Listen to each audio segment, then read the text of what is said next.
highly ambitious, a great athlete determined to win. That's what most of the world knows about this former golden boy. But this trial is going to be about revealing the real Oscar. Experts in ballistics, blood splatters and technology will be called in to testify for the prosecution and defense. But DNA, gunpowder residue and blood are the silent scientific witnesses that usually determine who did what.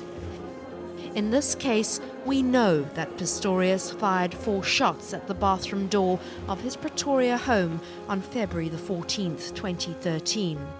And so those forensic experts are not likely to take centre stage.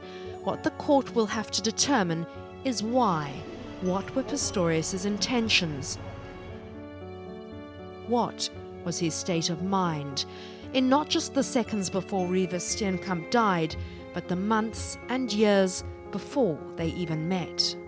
Did Pistorius have the direct intent to kill Reeva, premeditated murder, or was he negligent when using a firearm, culpable homicide? Pistorius's lawyers are going to fight very hard for an acquittal using putative self-defense. It's a hard concept to prove in court, but it's basically when a person genuinely believes that their life is in grave danger, when in fact it's actually not.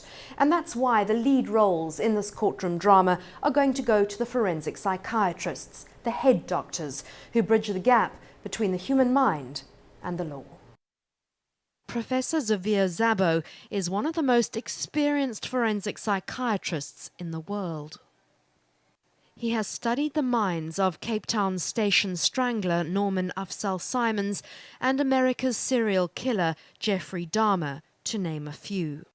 There was an emotional element, an abnormal psychological state in whatever scenario we can contemplate, and that the assistance to the court by a forensic psychiatrist would be very important.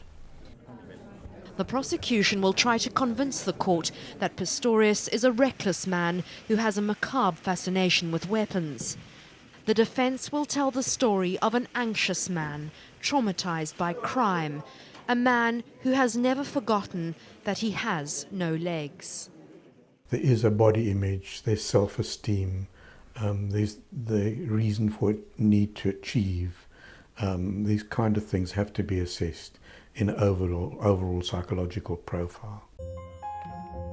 The trial will be about the psychological makeup of Oscar Pistorius, his private fears and demons, the exposure of the real man behind the smiles and the medals. Anneke Larsen, Cape Town. Know more. ENCA.com